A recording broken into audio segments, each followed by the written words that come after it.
नाशिक महानगरपालिकेच्या उद्यान वृक्ष प्राधिकरण विभागाच्या वतीने दरवर्षी पुष्पोत्सव कार्यक्रमाचं आयोजन करण्यात येतं। यावर्षी 9 फेब्रुवारी ते 11 फेब्रुवारी या कालावधीमध्ये पुष्पोत्सव 2024 हा पार पडणार आहे। शुक्रवारी नाशिक जिल्ह्याचे पालकमंत्री दादा भुसे यांच्या हस्ते या कार्यक्रमाचा शुभारंभ करण्यात येईल। दुपारी 4 वाजेला मानांकनाच्या ट्रॉफीचं वितरण होईल। यानंतर पुढील 2 दिवस हे पुष्प प्रदर्शन नाशिककरांना बघायला मिळणार आहे। या कार्यक्रमासाठी सिने अभिनेत्री प्रसिद्ध गायिका केतकी माटेगावकर उपस्थित असणार आहे। यावेळी स्वरसंगीत, संगीत संध्या अशा विविध सांस्कृतिक कार्यक्रमांचं देखील आयोजन करण्यात आलंय। तसेच स्त्रियांच्या आयुष्यातील सामाजिक आणि भावनिक विषय मांडणारी कलाकृती ठेवण्यात येणार आहे। यावर मधमाशी उद्यान यांच्या मार्फत ग्रामीण संस्कृती व मधमाशी यांचं महत्त्व दर्शवणारा देखावा देखील साकारण्यात आलाय।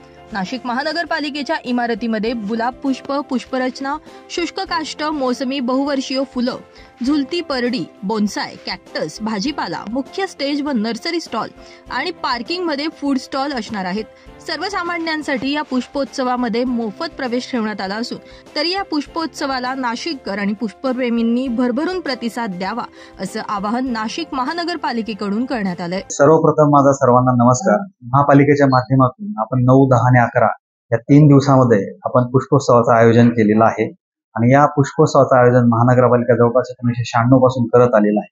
परंतु यावेळचा जो पुष्पोत्सव आहे तो अतिशय वेगळा पुष्पोत्सव आहे। याचं कारण एक असं आहे की मागच्या वर्षापर्यंत जे काही स्टॉलची संख्या होती त्या स्टॉलच्या संख्येमध्ये अत्यंत वाढ झालेली आहे। मागच्या वर्षी जे काही 32 स्टॉल होते ती यावर्षी आता जवळपास 62 स्टॉल पर्यंत आपण आपलं बुकिंग झालेलं आहे आणि प्रवेशिकांची जी संख्या आहे ती पण यावर्षी हजारापेक्षा अधिक प्रवेशिका यावर्षी आपल्याला पुष्पोत्सवामध्ये आपल्याला प्रवेश हे मिळालेले आहे। नमस्कार नाशिककर, मी विवेक भदाने, उद्यान अधीक्षक, नाशिक महानगरपालिका।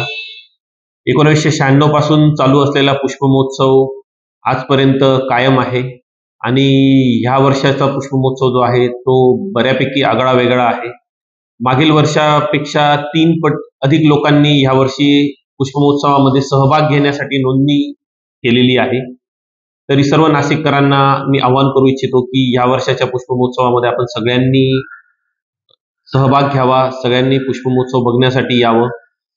खूप मोठी पर्वणी आहे नाशिककरांना। वेगवेगळ्या प्रकारचे फुलं, फळं, कॅक्टस, वेगवेगळ्या प्रकारच्या कुंड्या, असं सर्व प्रकारचं ज्या काही डिझाईन्स आहेत त्या ह्या ठिकाणी ठेवण्यात येणार आहेत। मिनिएचर गार्डनच्या डिझाईन्स आहेत आणि काही स्टॉल देखील, विविध प्रकारचे स्टॉल देखील या ठिकाणी लावण्यात येणार आहेत। त्याच प्रकारे रोपं विक्रीसाठी देखील उपलब्ध करून देण्यात आलेले आहेत।